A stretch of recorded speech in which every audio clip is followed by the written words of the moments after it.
guys, welcome back. I'm doing another interview today with my friend Matt. We met in high school, and as you guys know, I do have bipolar disorder, and Matt found out right after high school, or during high school, senior year.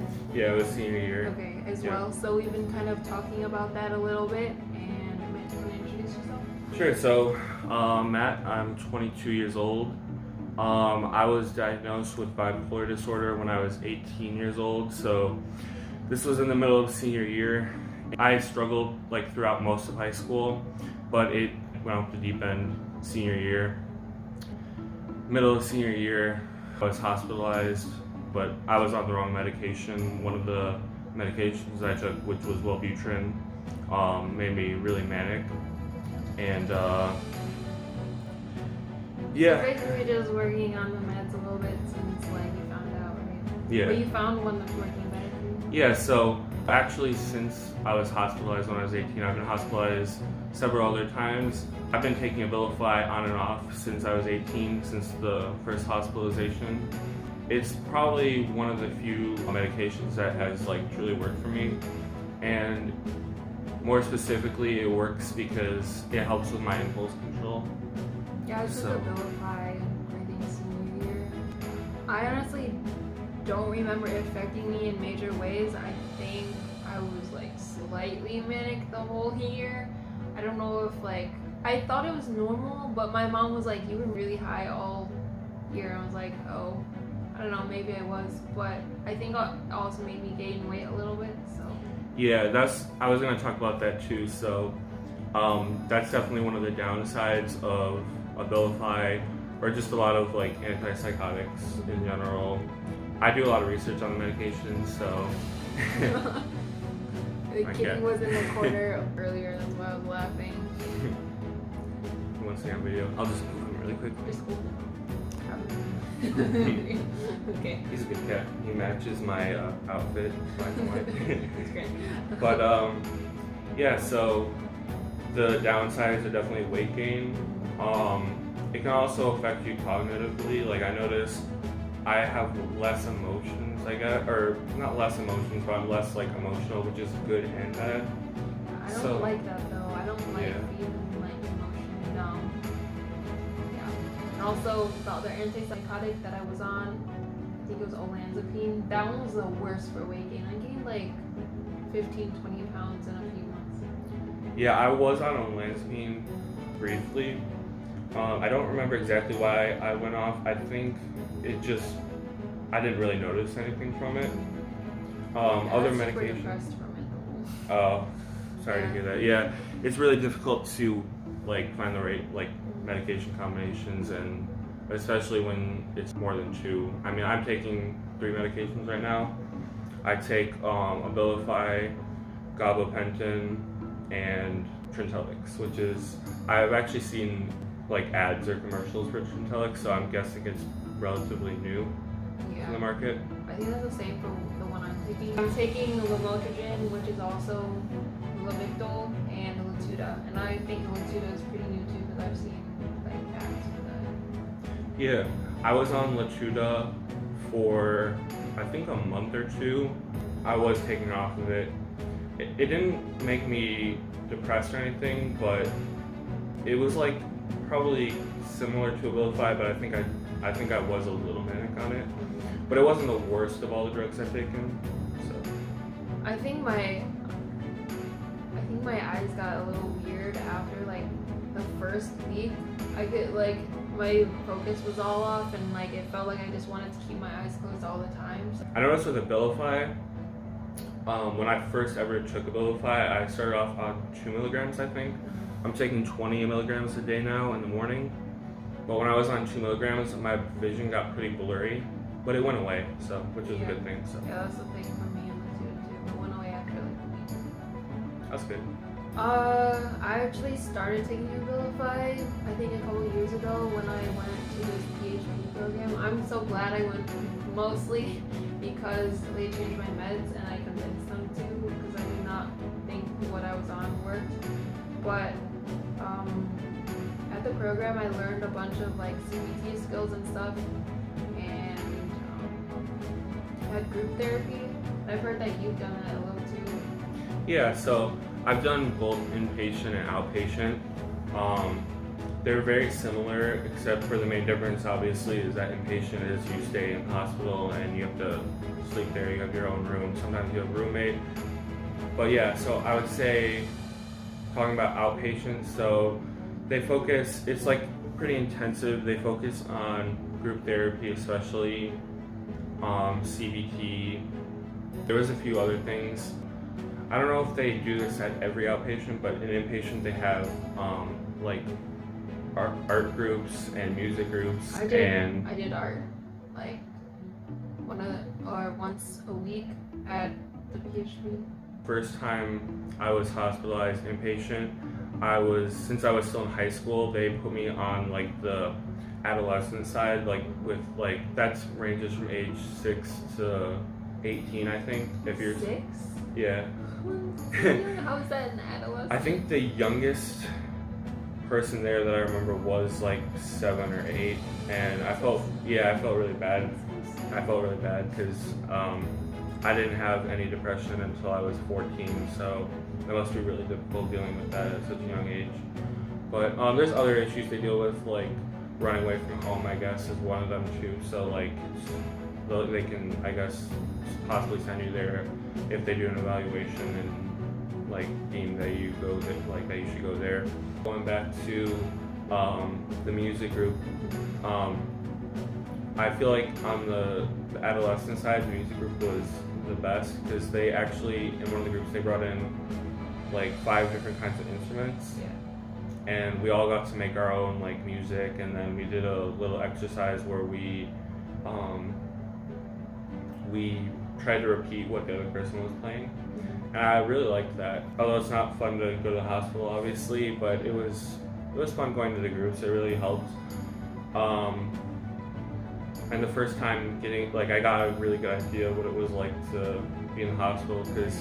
Yeah, I still don't really know what it's like because I think my parents are super against sending me anywhere. So like even when I probably could have used it, like they didn't really want to. They kind of just try to take care of it themselves. But the one time I went to PhD, like I kind of really pushed them to let me go. Honestly, I would say that I didn't. Even though I was learning CBT stuff, like and writing down the notes, I wasn't actually learning that much from them. In the sense that like I was using the skills when it came to like applying to them in my life. But I don't know. I think to add on to that, like I noticed, I didn't really retain like as much information as I think I should have from the groups. What I did take away, the main thing is, and I think this is also what they wanted me to take away, was coping skills. So using like healthy coping skills to deal with anxiety, especially for me. And then depression is more difficult, I'd say, but with anxiety, I noticed like I learned something called square breathing. So what that is you breathe in for 4 seconds. So you can imagine it like a square. So you breathe in for 4 seconds, you hold it for 4 seconds, you exhale for 4 seconds, and then you wait for 4 seconds, and then you just repeat. So it's like a square, and that's one of the most helpful things I've learned. Is that like anxiety, like when like during an anxiety attack, or is it just like in general when you're anxious?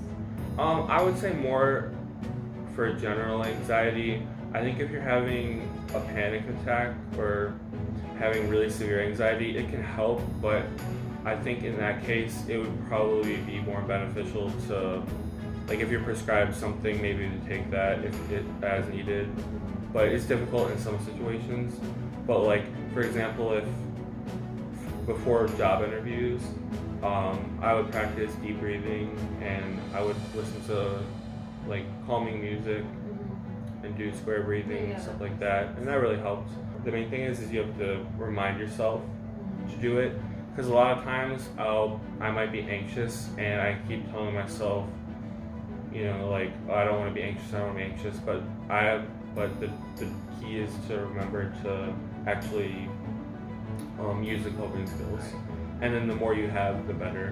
Yeah, what other coping skills are you teach for anxiety? In one of the groups we learned about something called qigong, I believe that was what it was called, and it just really slow movements with your hands. And I remember the instructor, she tried to explain to us that, like, we did, like, for example, one of the things we did, we would like tap right here on our sternum, and like at a constant or consistent like rate. And I don't know, she explained like there's like energy basically, and you just have to learn how to like tame it. And we did other exercises like just putting our hands out like this, imagining there was like a ball or something, and then like slowly moving in and moving out, and then stuff like that. It was interesting. I hadn't done anything like that prior to that, so it was new for me. And although I haven't used it much, I like to focus more on deep breathing and stuff like that.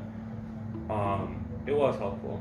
Was there stuff like changing your way of thinking instead of like physically doing stuff and calming yourself down that way? Or is it mostly just like breathing and different movements that relax? We did focus on changing the way we think. For example, I remember on the adolescent side, we would basically list positive qualities about ourselves, and I thought it would be difficult at first, but as I started listing more, I got more ideas. That's just one example, but I think it definitely is important to change the way you think, because like I notice I'll get stuck in thought loops and I'll tell myself like, oh, I can't do this, I can't do that, or like I don't want to get up and do that or something, or like I'm not good enough for this. But if like me personally, if I really think about it, I think I really can do a lot of the things that I tell myself I can't most of the time. How would you change your belief that quickly, even though you know deep inside that you can, but you're still telling yourself you can't? How do you like take that out and be like, I actually can't do this? That's a good question. I would say that it's a lot of I think like changing the way you think is the most difficult part about it, is starting and then like continuing to do it, because I think it takes time to like rewire your brain. I can't just make myself like perfect, but like I can better myself to the point where like if I keep telling myself like that I can do something, and you know how they say like to smile even if you don't feel happy, because it's like, I don't know if it's a subconscious thing or something, or if you like you're tricking yourself. I've heard that, but because I don't know how it works, it's like doing it backwards, because you know you're smiling when you're happy, so if you smile, your brain associates it with being happy. Backwards? I don't know. Yeah, it's kind of funny. Another thing that reminded me of was in high school, one of the students said to my teacher, like joking, like, oh, I'm sorry, I'm making you mad. And she's like, oh, you shouldn't say that, because now I'm starting to get mad because I'm not actually mad. So like it's kind of, I don't know if that like relates to it, but I just thought of that. And so yeah, it's just like, it's a mindset, but it takes a lot of work to change the way you think, I think. Yeah, definitely. It's especially hard when it's like so, I don't know, ingrained in your mind, and you keep thinking it over and over again. You know, like it's hard to get out of, like you said, the thought loop. Yeah, because if you think about it, if you tell yourself, if you're like depressed, and even if you are taking medication or not, and you always tell yourself like every day, like, oh, I'm worthless, I can't do this, and stuff like that, if you tell yourself like over and over again every day, it's gonna take a long time it's gonna take like even longer to I feel like medications can only do so much. Like you have to really try like within yourself to change the way you think and stuff, because you might be taking medication, but that's not gonna make what you think actually change. Yeah, that's a great point. I remember one of the first like staff members I met at the hospital, he told me that the medications can only do so much if only you have the power to like really better yourself and fix yourself. And I think that's really true. Like I think medications they help more with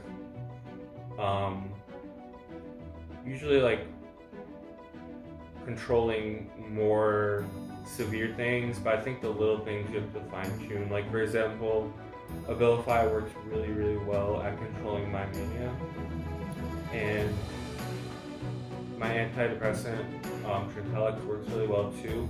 But I still have times where I'll think, you know, like I'll feel hopeless, and usually it passes, and without a doubt the medication helps, but it brings me up to a point, I think, where I can, like, I have more willpower to tell myself that Right. like, I Like can do it's giving you like the little boost you need to Yeah. help change your thinking, because otherwise you're just like stuck at the bottom. yeah. I feel that. Okay, to wrap up the video, Matt, is there anything else you want to say? Any last words for this video?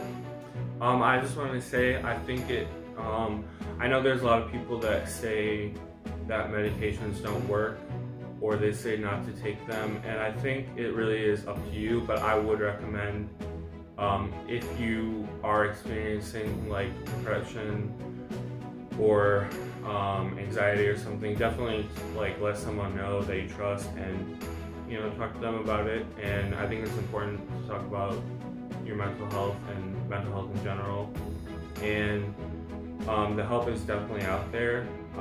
If you haven't tried a medication, I would say, and you feel really hopeless, I would say it's probably worth trying. Yeah, and also opening up and becoming accepting of yourself, and also doing that will help you like find help professionally and with your friends and family. So I think that's also really important to give you like that extra support. Yeah. See you guys in the next video. Bye.